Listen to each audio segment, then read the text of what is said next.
Logike čelik s lakoćom leže, savija pa ponovari.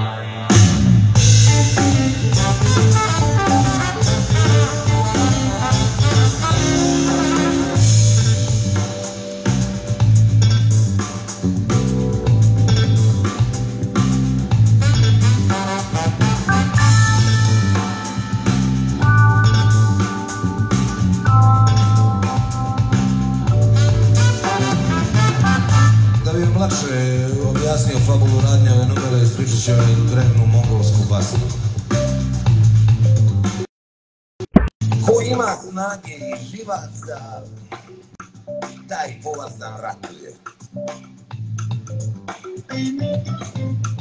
Ko ima snage, a nema živaca... Ćao, Rambo. Gdje si? Jesi dobro? Evo, ručao pa malo da počine. Ti? To ti je najudobniji položaj, ja? A evo, možda i nije, jebi ga malo.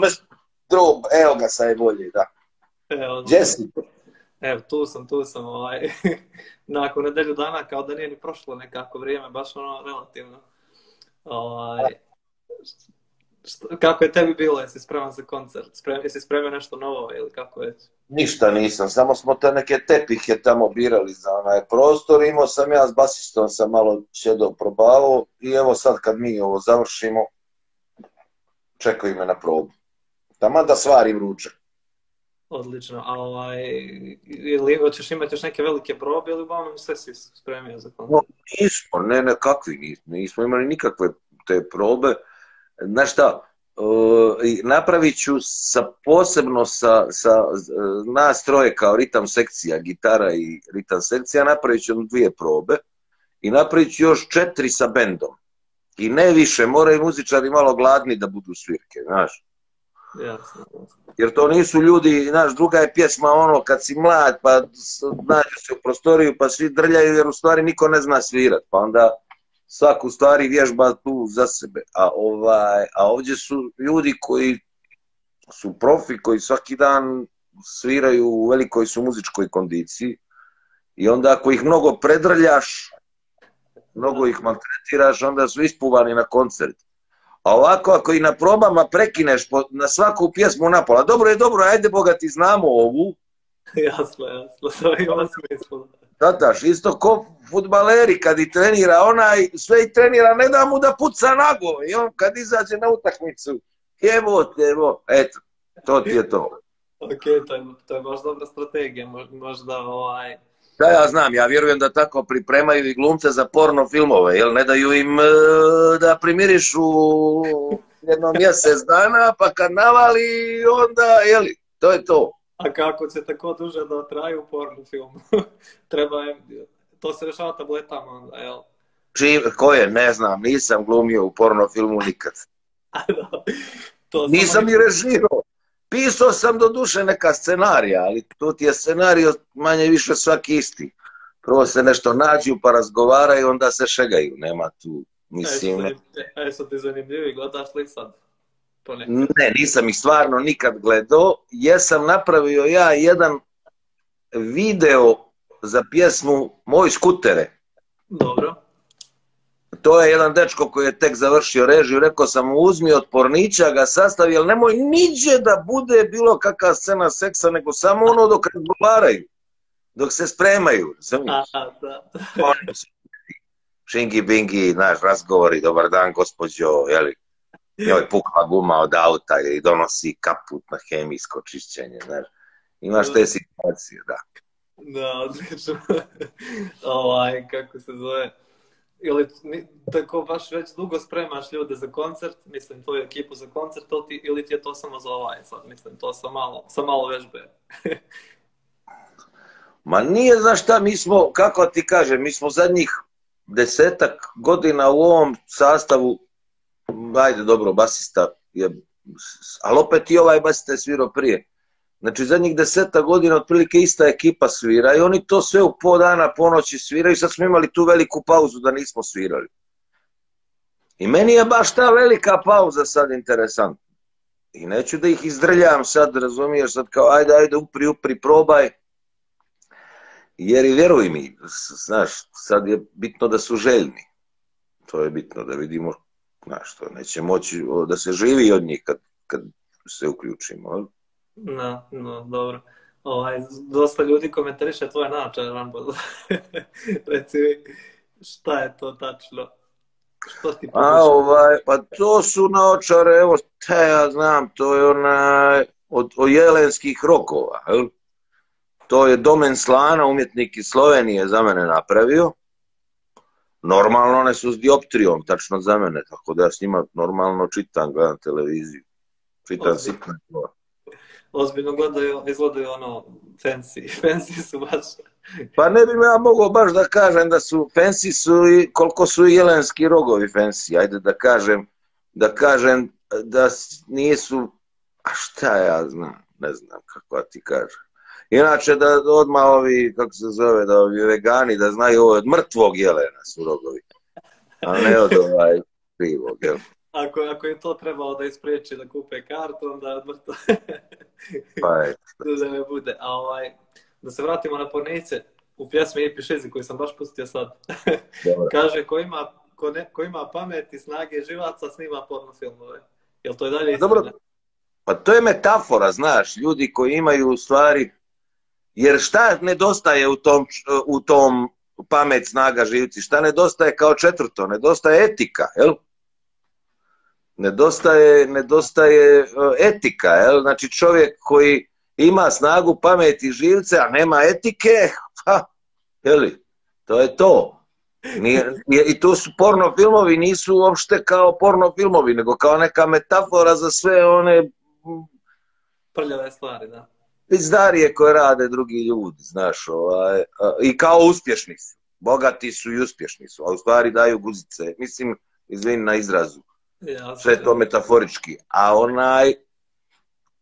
a opet s druge strane kaže, ko nema ni snage, ni pameti, ni živaca, on u stvari je čovjek koji želi da se ponaša saobrazno etičkim, visokim etičkim standardima, jel?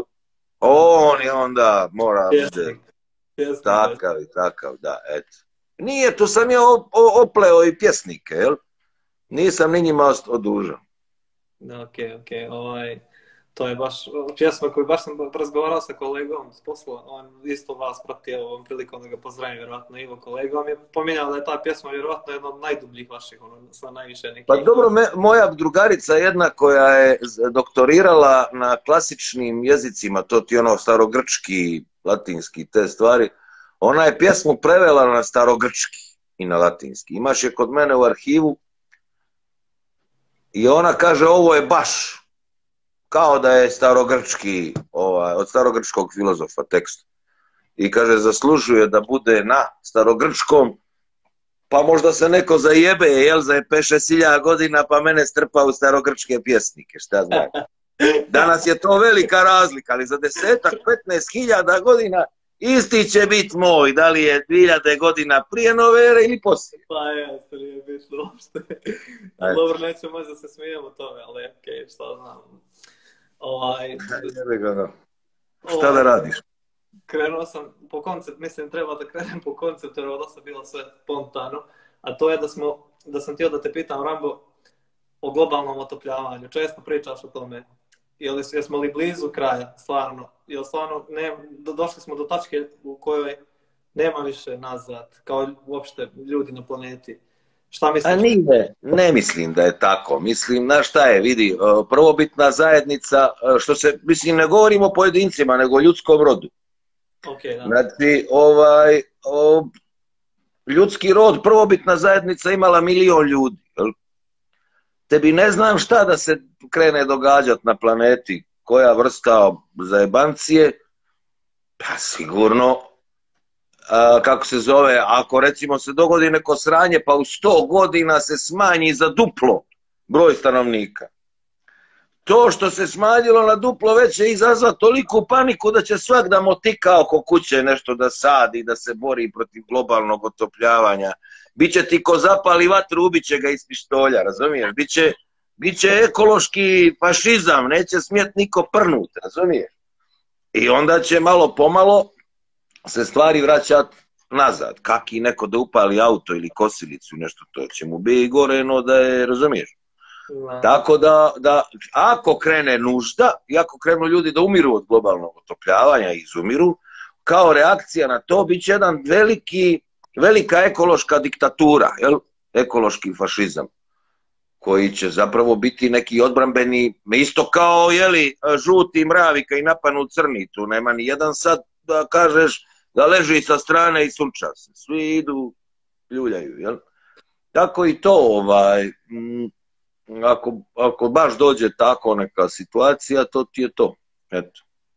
Jel misliš da će sad da rade na tome da ponude neko rješenje ili će baš samo to da nas zadesi kad se tek desi neka katastrofa da ćemo da reagujemo? Pa nažalost čovjekova priroda je takva da on, da je recimo, čitav svijet se davi u plastici, jel? I životinje i ono se dave u plastici, a ti imaš samo 4-5 proizvođača velikih plastike na svijetu. A ne postoji danas mehanizam da dođeš i da kažeš zemo moj, od danas ne radiš više. Jel? Nema ko reći, jer su oni, kako bi rekao, jači od država. Jel? U tom smislu trenutno ne postoji nijedna druga vrsta mehanizma nego zaista da dođe do balčaka, da ljude krene da vata panika od toga, jel? Od izumiranja. No. To znači da idemo ka scenariju pjesme Motel Černobil, samo što nije sredstvo nuklearna bomba, to jest nuklearke, ili otprilike to nekako? Pa ne znam, znaš šta, problem je, kad krenu nestašice, jel? Nestašica, otkud znam, nadam se, mislim, mi moramo da gledamo da je ljudski rod ipak i sama planeta neki komplikovaniji mehanizam nego što mi možemo da sagledamo. I ako gledamo zadnjih, koliko, 500.000 godina od kad su ti prvi naši preci krenuli da izlaze iz pećine, jel? Do danas nekako su uvijek nalazili načina da opstanu. Vidjet ćemo. No. Ono što je bitno da se zna, na primjer, ozonske rupe su bile problem, onda je svijet zabranio taj freon i danas su se ozonske rupe oporavile. To je, baš zadnjih 3-4 godine, su se oporavile sve. Trenutno zemlje Evrope stvarno, kao što vidiš, 20-30% su već prešle na obnovljive izvore energije. Jel? Kina je stavila solarnih panela, ja mislim, koliko je teritorija Belgije. Toliko imaju solarnih panela kod sebe. Google isto navodi da je na renewable energy, kao koliko je to tačno ne znam, ali kao oni se hvale time da im je sve na obnovljivi izvor energije. Znaš šta, pa evo ti u ostalom pogledaj koronu. Korona je učinila za ekologiju više no iko. Zaustavila saobraćaj, zaustavila sve, bogati, ljubim. Meni evo rezervar goriva traje 3 puta duže nego prije, razumiješ, u autu. Nemam gdje. Jeste, nema šta. Nemam gdje ću, sad ću. Eto, tako da, znaš, ljudi manje se kreću, manje idu vamo, manje tamo. Prosto sa aspekta ekologije, korona je tu ispala kao neki faktor koji je usporio svijeta. Zamisli, ne daj Bože, neke sad zaraze koja je u pičku maternu, koja napada i staro i mlado, pa ne smiješ, ko kuga što je bila, ne smiješ iz kuće izaći. Ja mislim, koliko je to za ekologiju onda? Da. Nego samo možeš pješke. Zamisli sad neki virus. Samo možeš pješke i smiješ jesti samo krtole i zelene salate, inače te vata, odmah te vata virus. Koju ti napraviš ispred kuće. Da, okej. Sad sljedeći segment našeg razgovora htio sam da odvojim za kriptovalute koje su donekle i vezane sa ekologijom, pogotovo Bitcoin. Jel si izučavao malo o tome i reci mi da li ti je interesantno uopšte ta tema? Pa znaš šta, interesantna mi je tema, ono što je neobično sa tim Bitcoinom je da bi se održavala valuta i kopala, troši se više struje nego što troši, ne znam, Argentina godišnje. Pa jeste tako nešto otprilike, dakle. Baš ono velika količina se spusti. Pa dobro, ali onog momenta kad se iskopa, jel? Tu prestaje što se tiče pravljenja novih valuta, ali se treba za transakcije. Što znači ali tek za 100 godina će da se iskopa cijeli Bitcoin. Znači, to je cjelokupno koliko će Bitcoina da postoji. I 2140. godine, otprilike, to je trenutak kad da se iskopa. Dobro, vidi, očigledno je da taj paralelni monetarni sistem je bio potreba čovjekova, jel? Jer ovaj centralni, oficijalni monetarni sistem, on je zapravo izgubio svoj ugled onog trenutka kad su počeli nekontrolisano da štampaju novac. Mi više nemamo nikakvu kontrolu nad tim ko je koliko štampo eura ili dolara, jel? Ili bilo koje valute. Ti dobiješ neki papir na kome piše 500 ili 1000 i ti tome vjeruješ. Da. Ali nekako si navikao na činjenicu da svako malo moraš više tih 100.000 da daš da bi kupio istu onu stvar od prije 2 godine. Jel? Da. I novac ne poskupljuju stvari, nego novac gubi vrijednost. A gubi vrijednost jel? Da. Dobija vrijednost zato što nemaš načina da ga doštampaš. To jest, taj algoritam je sve komplikovaniji i skuplje da ga napraviš. Jel? Tako da je to vrlo interesantno. Meni je to, pa mislim, logično je i nastao. Nastao je zbog zloupotreba. Da je ovaj novac ostao fiksan bez inflacije, vjerojatno ne bi se stvorila potreba za ovim. Ili planiraš ti ili možda posjeduješ neke bitcoine, nešto, ili planiraš nekad da uzmeš? Pa ja sam bio Monero, Monero sam uzeo otprilike za 2000 eura prije 3-4 godine. Međutim, to je palo odmah, čim sam uzeo, palo je na 500. Tako da sad očekujem da je poraslo, okej. I to je drknulo, i sad sam to, kad se nekako se povratilo, onda su mi djeca to preuzela i oni su to sad pretvorili u ove Bitcoini, u ove, ne znam, Ethereum i sad, boga mi, nije više 2, no je, koliko je, 4-5 hiljada ima u eurima.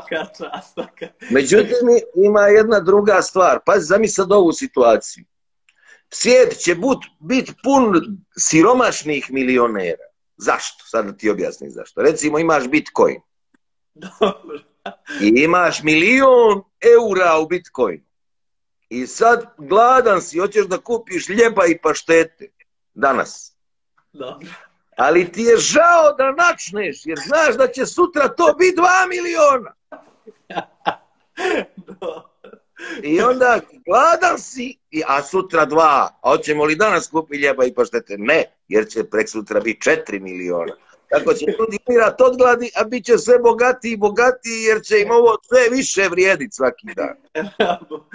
Stvarno, to je stvarno dobro i to će 100% da bude tako. A kad je inflacija, onda te boli ona stvar, trošiš, daj danas svega, boli me kurec, daj mi svega, jebi ga, razumiješ? Tako da u stvari inflacija je bolja ovako za trošak, da se čovjek bolje provede, jel? Jasno, da. To je to. Ok, pa šta znam, znači to su konvertovali u Ethereum, sad čuvaš Ethereum, jel? To je sad... Pola. Monero pola, rekao mi je sin, kaže, ovaj Ethereum, čeka se, kaže, okle on to zna, ja pojma ne. Neće, ovo ljeto se čeka da on eksplodira, da ode u pičku matru, onda ćemo ga zamijeniti za Bitcoin. A imam... Na novu tehnologiju, i tehnologija njegova sa dvojke, pošto je to upgrade kao, će da bude takva da... Izvanredno, da ako kupimo ljeba i paštete, ja? To neće moći, ali kažem, zbog tehnologije koja je baš ono svjetla, ima svjetlu budućnost, da cijeli internet se transformiše u tom tehnološkom lancu kao što... Misliš kao blockchain koji je na platformi Ethereum? Nije, blockchain je na Bitcoinu, a Ethereum radi po nekom drugom principu, mnogo pametnije. Dvojka će pogotovo manje da koristi energije nego stari Ethereum. Bitcoin, blockchain mnogo troši energije, a ovo će manje i ima pametnije neku... Znaš ti kad sam ja shvatio prirodu novca, Bog te mazu. Meni kad su djeca bila mala, bile su neke Yu-Gi-Oh sličice, znaš. I ti sad odeš na kiosk, kao daj mi 3-4 kesice teh Yu-Gi-Oh sličica, to je koštalo 20-30 dinara, a vamo tamo doneseš djetetu, on miran cijeli dan drka one sličice. Međutim, kur moj, gdje mi je, kaže, daj mi božansku sličicu. Ti sad odeš na kiosk, kaže, daj božansku. I ona žena važi dati kesicu sa božanskom, koja ne košta 20 dinara, nego 1000 dinara. Evo tebo što je ovo, daš 1000 dinara, otvoriš ono isti kurac koji ona, samo je nešto drugo na nju, razumiješ, isto komad papira. Ja tu kapiram prirodu novca, tako nas varaju isto, na ovu piše 1000, na ovu 100. Grataš cijeli mjesec da ti on da one Yu-Gi-Oh sličice, a kao sad si bogat pa ti da ove božanske, u stvari, to je sve papir. To je sve zakurac. Zataš. Jasno, nema šta. Toliko sam novog danas otkrio što se tiče novca. Isto je tako i za virtualni novac, realno. Ništa ti ne daju nuli. Ne, malo, izvini, molim te. Svi evo, ja ovako zamišljam, milijarderi, svi u pičku maternima. Zamisli sad, evo, od danas, za kogod ima dinar u Bitcoin, bit će milijarder za 10 godina, jel? I sad odjednom u svijetu imaš milijardera. Neće niko kurcem da mrdne, nema ko da kopa krtolu. Koliko će onda krtola koštati? 400 milijardi će ti biti kilo krtole. Razumije? To je jedna varijanta. Druga varijanta je, prosti. Ovo ja ne mogu da izdržim. Čekaj, moraš misli svojom glavom. I šta? I sad odjednom su svi milijarderi, jebote. A neće niko da troši dinara, jer će sutra biti duplo bogatiji. I odjednom svi izmršavili, mršavi, kosi, koža, umiru, vata i tuberkuloza. Od neishranjenosti. Paradoks je jedan veliki paradoks ulazimo. Znaš, paradoks je uopšte, čovjek je paradoksalan. Zato što je praktično živi u tijelu majmuna, čovjek je u stvari depilirani majmun, je li isto ko majmun, samo bez dlaka, doduše ima i ljudi koji su imaju pamet. Dlakavi ko majmuni, ali ajde da kažemo, prosječan čovjek onako opala je dlaka s njega, jel? Ostalo je malo, ajde tu nešto. I sad on ima sve navike zadržao od majmuna. Jeli, i češe se, i grli, i ja znam, razmnožava jednako koji majmun, jede, pije sere, spava, zjeva. Sve radi isto što i majmun. A od njega se očekuje da bude pametan. Da sad isto radi sve što i majmun, plus još da bude pametan. Da svira klavir, da piše poeziju, da ovo, da i sad ti odjednom baviš se filozofijom ili kvadratnim jednačinama, ali jednog momenta ti se prisere, ipak kao i majmunu, jel? Ajde spoji ti to sve u jednu ličnost. Ili šta ja znam, recimo držiš neko predavanje iz etike na univerzitetu, jebi ga, ovo, ono, i zamirišu ti ćevapi, Bog tebo dolje ćevapčinica ispod prozora, tebi hladan ko pas, jel? Što je? Ili ne znam, šta da ti kažem, ili recimo onaj...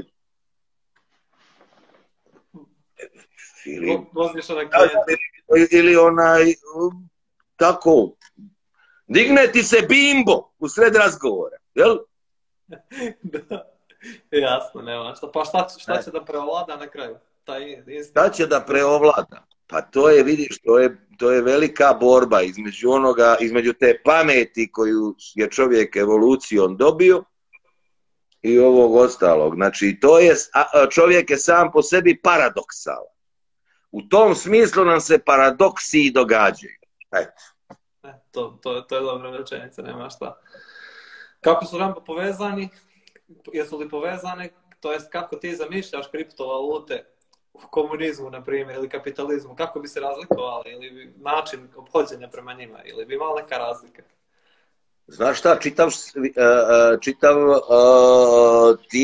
čitava ekonomija moderna, jel? Ona je zasnovala na višku vrijednosti. Višak žita, višak mesa, višak mlijeka, višak zlata, pa se s tim trguje.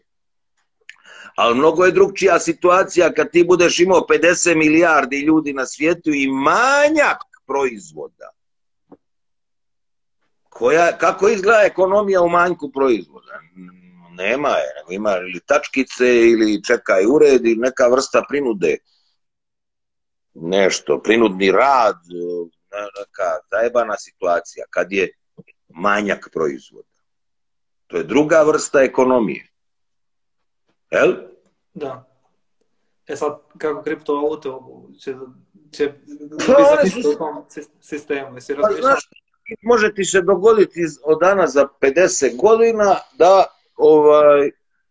ili sutra vidiš i da oni uopšte nisu u stanju da njih iznenadi svako malo neki meteor koji propizdi pored zemlje. Mislim, oni gledaju njih, ali vazda se neki provuče. Ne znam da li znate, ti svi meteori, oni sve dolaze iz oboda našeg sunčevog sistema i oni su svi smeće od supernovih. A supernova šta je? Ona izbacuje teške metale, platinu, kako se zove, zlato, platina, sve te plemenite, to je sve plemeniti metal, jel? Znači nemaš ti plemeniti metal koji je sa zemlje. To je sve palo od supernove neke. I sad odjednom propizditi jedan meteor od magnetita ili od nekog kurca pored zemlje. I odjednom su svi kompjuteri obrisani. Prc, nema niđe ništa. Nego ako imaš kući stelje ili pršuta, to ti je. A Bitcoin, nema ga, upalio si kompjuter, plavi ekran, bijela slova. Dobar dan, što ćemo sad, kućo moja? Ili, šta ti ja znam, kartica, ima milione, dolaziš u prodavnicu, ona žena tamo na kasu, kućo moja, ne prolazi, imaš ti keša, jeli? Ili mi radi nešto tamo iza. Jeli, eno ti tamo presloži mi onaj gajbe, daću ti kilo leba, razumiješ? Jasno. Jesi se spremio ti za takav scenarij? Jesam. Spremio sam se za scenario, jesam, napravio sam solarni jedrenjak, znači ja sad mogu doći god hoću, bez goriva, bez ičega, imam 2-3 mreže, bacim mrežu, uvatim malo ribe, prebačim nekoga ako mu je hitno odavde do ovde, eto, spremio sam se. Svaka čast. Uostalom svakom, oprosti, i u najtežim vremenima muzika je postojala, jel? Falit će vas da muzičara, pa ako sad neće plati kriptovalutom, pa nek da vreću krtole, pa ćemo svirat, opet nećemo biti gladni, jel? Ne. Glavno moraš ima neki zanat, recimo ja znam i oko drveta, znam ofarbat, znam zalijepit, vodoinstalaterski, električarski zanat, stolarski, to je vještina u rukama, nikad ne možeš biti gladan. Saglasan sa s tim. Trange, imaš li bitcoina, okačimačku oreb kad je kriza. Jeste, nema šta. Evo moje struke, ja sam inače programer, to znaš, ništa neće da vrijedi, šta će mi softver koji nemam gdje da uključim, jel da, to je to. Šta će mi softver bez tebe, draga, razumiješ? Jasno. Reci mi, Rambo, tvoju pjesmu sa kojom se najviše nekako relate, kako da kažem, ne znam, saosjećam jeste Privatni doktor i Državni doktor. To je možda najjačiji pjesama po mojom mišljenju. Recimo, ili si stvarno po tom nekom tvom iskustvu napravio tekst? Pa znaš šta, kako ti kažem, ja mogu da pravim muziku samo iz moje glave, ne mogu ja sad iz druge glave raditi, jel? Tako da u stvari čovjek ima u svojoj glavi svaki neka svoja iskustva, neke priče koje je čuo, neke pizdarije, neke snove, nešto. Ne možeš ti sad na osnovu, ne znam, otvoriš frižider pa sad si iz frižidera izašla pjesma, nego iz glave izlazi, iz iskustva, iz promišljanja, iz ovog, tako da, šta ja znam, ne znam. Ali u smislu koliko ti se često to dešava, je li stvarno? Da, koliko mi se često dešava.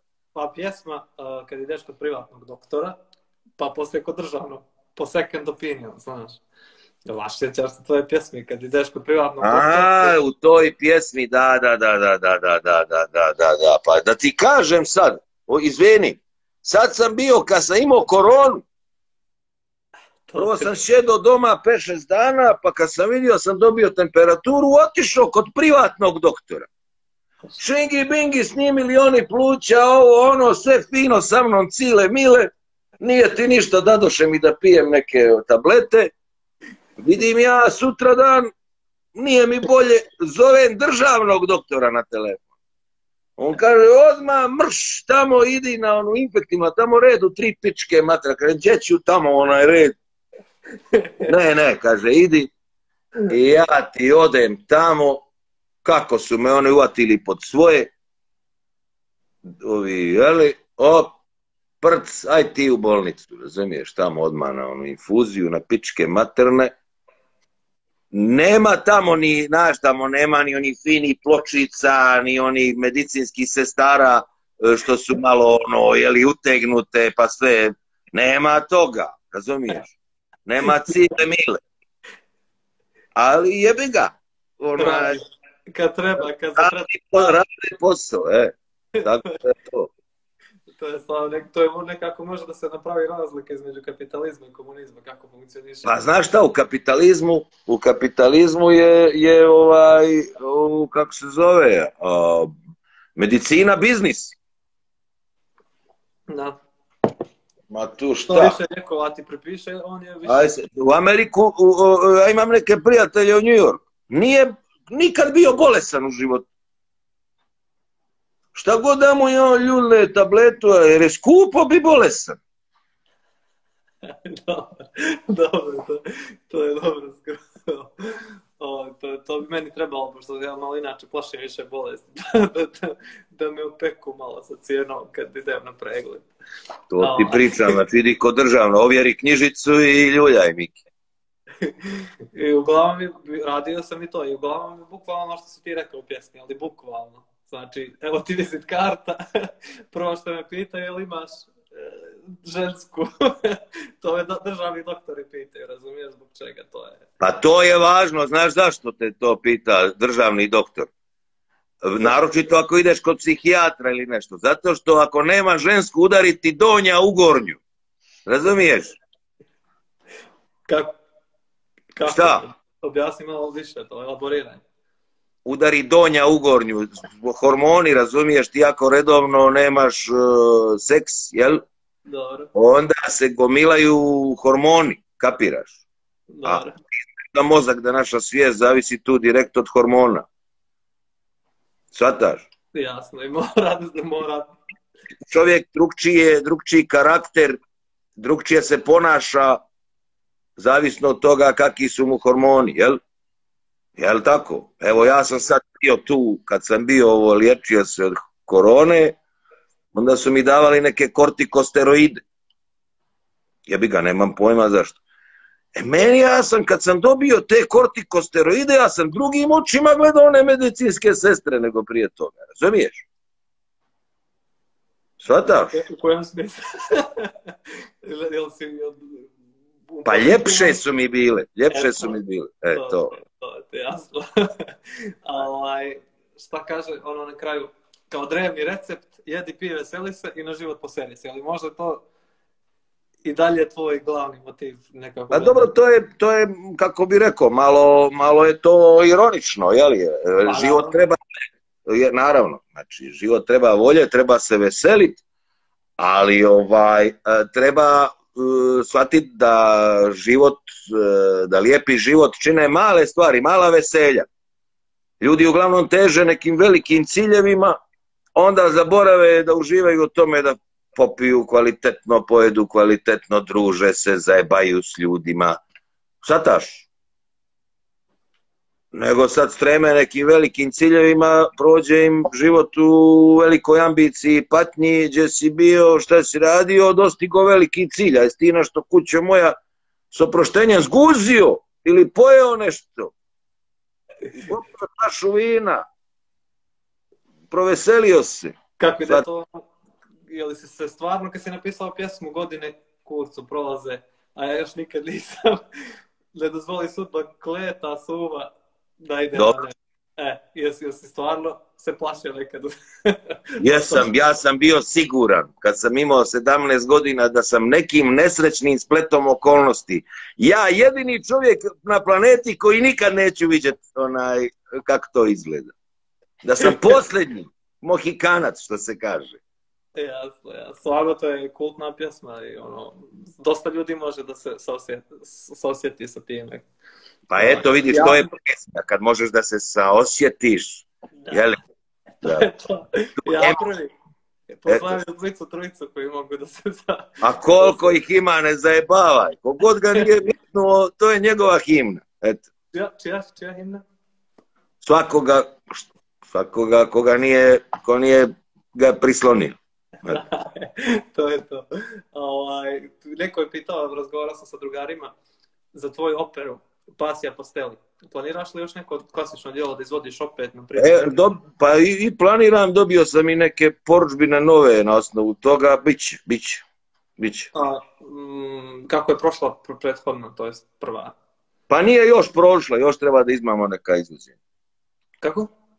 Još treba da imamo izvođenja i da snimimo za neki Naxos jebeni, to ti je neka izdavačka kuća za klasiku, znači to će tek da krene da fercera kako treba. Okej. Ništa, Rambo, ostavio sam neka flash pitanja za kraj, bukvalno na brzinu nešto da mi odgovori. Ajde, da čujem. Kaže, koja ti je omiljena knjiga? Pa evo, mogu da preporučim Sapiens od ovoga Yuval Hararija. Da se tako zove? Ne znam. Jeste, Homo sapiens, tako je to ti jedan. To je jedno, imaš još neko da kažeš. Imaš još neko da kažeš. Pa i Dawkinsa možete da pročitate. Richard Dawkins, Zabluda o Bogu. Ok, hvala. Kaže omiljeni filozof. Pa nemam omiljenog filozofa. Nemaš, jel? Ko je filozofski pravac neki što gotivi? Pa ne poznajem dovoljno, znaš, ja filozofiju tretiram kao književnost, znaš, nekako mislim da sam prekasno rođen da bi mogao da pripadam nekom filozofskom pravcu. Ok, da li smatraš da je bilo na našim prostorima filozofa i uopšte koji je vrijedan pažnje, eto pisac, svejedno? Pa evo imate ovo, kako se zove, Slavoj Žižek, on je zanimljiv, on je kako se zove, Lakanovac, simpatičan je, nije hrđavo to što on govori. I Srećko Horvac njim bi mogao, oni su nekako u tandemu, ni dvojica. Yes. Omiljeni filmski režiser, odnosno film? Pa jedan od omiljenih je Brazil, onaj što je radio Monty Pythonova. To mi je jedan od omiljenih filmova. I drugi film je Vučarije, Polače donje, Polače gornje. To je, ja ne znam, je to Zdravko Šotra ili Puriša Đorđević, ja izguglaj, molim. Naš domaći film. Kako si rekao? Vučarije, Polače donje, Polače gornje. Sad ću da vidim se, čekaj. Evo. Ne mogu da nađem. Vučar je, jeli? Yes. Nema ništa. Hej, jebi ga. To je film koji samo u tvojoj percepciji postojao. Ne mogu da nađem ili te dobro ne čujem, nebitno. Uglavnom, a šta misliš o Kubricku Tarkovskom? Jesi pratio kad... A Tarkovskog jesam pratio dosta. Ima strašan taj film, njegov Žrtva što ga je snimio u Švedskoj. To mu je, čini mi se, nekako... Pa, meni najdraži film, da ne kažem sad dalje. A Kubrick, šta ono bješe, to je ovaj Odiseja 2001, nešto. Svemirska Odiseja, to je isto ono... Film. U redu je, to je značajno, da, stvarno jes. Eto. Okay. Gledat filmove, znaš, šta ja znam, recimo, filmovi da su krenuli prije 500 godina, kad je krenula i štamparija. Ljudi bi više gledali filmove nego čitali knjige, lakše, jel? Pa, da. Ne bi se književnost toliko ni razvila. Ali fantastičnih filmskih režisera. Nekako ljudi za nas previše poistovjećuju film sa zabavom više nego sa nekom umjetnošću, bar iz moje perspektive. Pa u svakoj stvari je tako, znaš, mislim ti, kako se zove, u svemu je tako, nema tu šta. Ima ljudi koji udaviše se jedući one iz kesica, one neke što reklamiraju na televiziji, jel? Junk foodom, jel? Da, to je tako ima ljudi koji se udaviše u junk informacijama, junk kulturi, junk subkulturi, jel? Znači, stvar afiniteta i senzibiliteta, jel? Ti moraš svakog trenutka da razumiješ da su svi kolektivni identiteti koje su čovjeku nametnuti rođenjem, pol, rasa, nacija, religija, sve na bijeli svijet što možeš zamisliti, da je to sve nametnuto i da to nije nikakvi garant da taj čovjek, da sad možeš da ga opišeš. Ljudi su između sebe različiti, različite ukuse, različite navike, senzibilitete i uglavnom svaka statistika kaže, nažalost, da je najveći procenat ljudi na ovom svijetu glupo. Bez obzira koji mu je kolektivni identitet. I ti sad, posmatrajući tu užasnu statistiku, možeš da dođeš do vrlo jednostavnog zaključka. Pošto je većina glupa, da sve ono čemu teži većina treba izbjegavati. To je odlično. Znači, ako gledaš top listu koja pjesma je sad najomiljenija i ti odmah gledaj koji je zadnji na top listu, pa slušaj to. Koji je film najgledaniji, njega gledaj. Sad to kad si pomenuo euro ne euro, to je nekako tu najviše upada. Jer vjerojatno dosta ljudi... A ta pjesma je recimo ovi obožavatelji Eurofan, španski Eurofan i još neke zemlje proglasili su tu pjesmu za najgoru eurovizijsku pjesmu svih vremena. A to ipak nešto znači, od samu, mislim, to je komplimenat, jel? Da, to je kao, vjerovatno jeste najveće dostignuće, ono tvoje koje, što su proglasili u muzici, da. Jeste. Sigurno je. Da. Sljedeće pitanje, po čemu će biti Rambo upamćen za 250, 500, 1000, 2000 godina? Pa, ako gledamo šta se najviše pamti, pamte se neke građevine, jel? Ovo sve ostalo ništa. Znači, ako napravim neku piramidu ili krater neki izbušim, bunar, nešto što će trajati, onda će me pamtiti. A ovo nešto muzika, literatura, to evo, ni Šekspira više niko ne be 2%. Danas radije ljudi Michaela Jacksona, njegove stihove citiraju nego Šekspira, jel? Evo, nije ni 500 godina prošlo. A evo, slabo ko Šekspira više pominje, jel? Da. Znači, Znači, nema ništa od toga. Ako hoćeš da te pamte, moraš neku građevinu napraviti, koja traje, koja je velika. Dobro, za to nemamo. A ja to stvarno, sad da se vatam mješalice po stare dane, stvarno ne planiram. Pa dobro. Jel ti žao zbog toga, iskreno? Jel žališ zbog te prolaznosti i to, šta ide poslije toga? Da ti kažem, stvarno me apsolutno ne dotiče šta će biti i kako će me tumačiti nekad negdje. Sad mi je važno da ja neki red uspostavim oko sebe i iza sebe. I da vidim da sam djecu odgojio u ljude od riječi. Shvataš? A ta prolaznost je izvanredna za Homo sapiens. Zašto? Pa zbog toga što se onda nekako trudi da mu bude život kvalitetniji. Evo pogledaj, najveće probleme na ovom svijetu, najveće probleme zapravo prave ovi što vjeruju u zagrobni život. Kako? Čime? Na primjer? Pa jel ja treba sad da vam nabrajam od postanka čovjeka do danas, da vam nabrajam sve ratove koji su uzrokovali, koji su bili vjerski, ovaki i onaki, jel? Jel treba? Ne treba. Pa ne, Imate čitanke iz istorije, pa čitajte šta ja imam s tim. To je to, nema šta, jeste, mislim svaki neki krajni ekstremizam u bilo čemu može da dovede do toga, bar iz mojeg nekog ugla.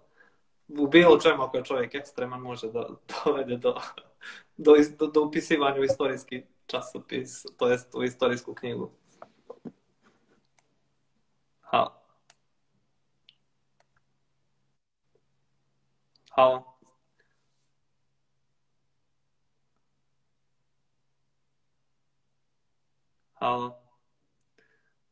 Jel se ja čujem ili sam ja, meni je internet stao, može neko da mi napiše?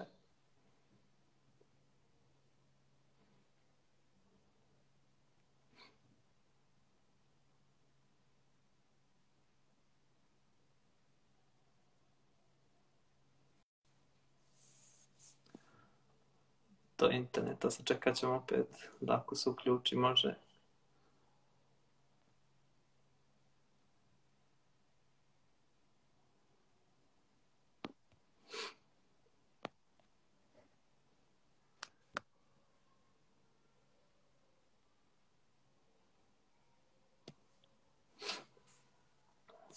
To je bilo pohvalno.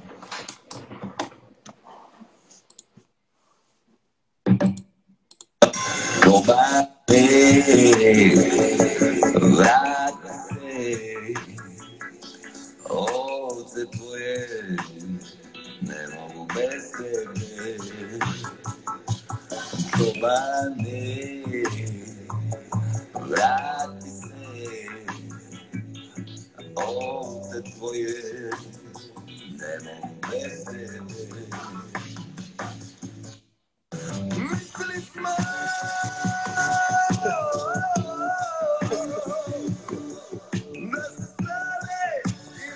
da bi mi ostao cjelokupan snimak, mislim da ću da se čekam ako ne uđe za minut, neka neko napiše da uđe opet, da završimo ovo. Evo tu je, okej.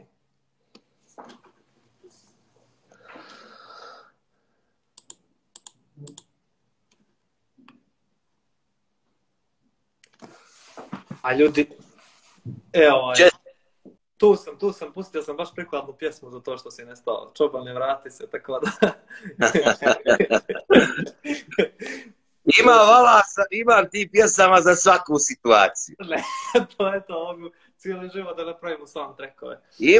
Imaju neki ljudi, dva moja neka, ajde da kažem, drugovi smo sad već, inače su bili kao fanovi, oni se između sebe sporazumijevaju samo stihovima iz mojih pjesama. I sve mogu da kažu. To je odlično, to baš treba da se spremi čovjek za to i da razmišlja o tome, a može. Može, Bogu me da. Ima pjesma za sve, zato što tvoje pjesme su univerzalne, nisu nikako vezane za neki događaj koji iščezne vremenom, nego su baš nešto što će da nas prati stalno. To je ono možda što je najjače kod tebe, mislim. To je jačina i umjetnosti, realno gledano. To je to, Rambo. Samo još za kraj da te pitam vezano za koncert. Jel me čuješ? Čujem.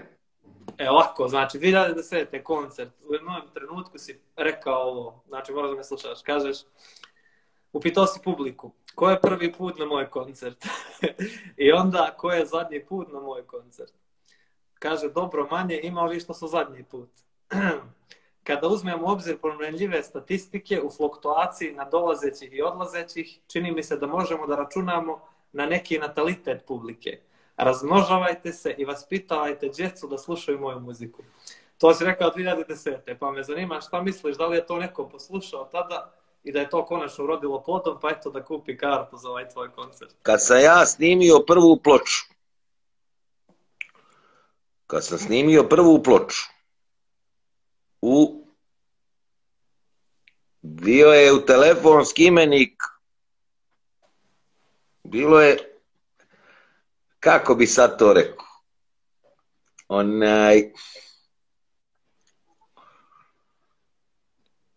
pa prouči samo koliko ljudi se danas zove Antonije, ali koliko se zvalo prije nego što sam ja snimio prvu ploču.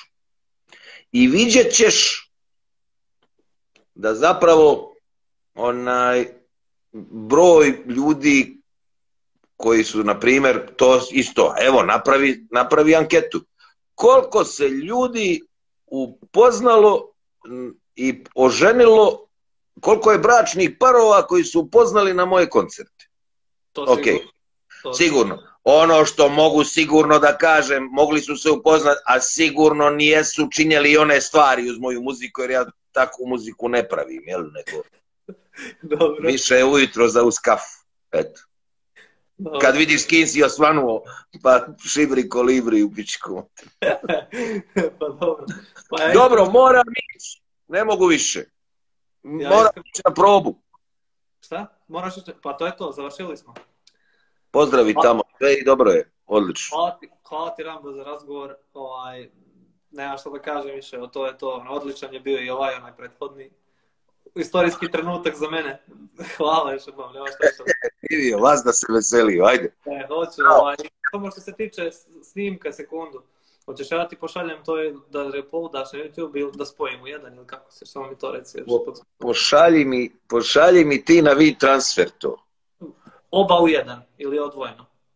Odvojeno, što oba u jedan? Odvojeno. Pa dobro, okej, da može. To je to.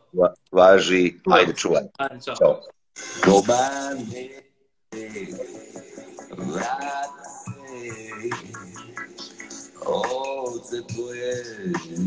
Ljudi, hvala vam svima što ste gledali, nadam se da je bilo zanimljivo. To je to. Ćao.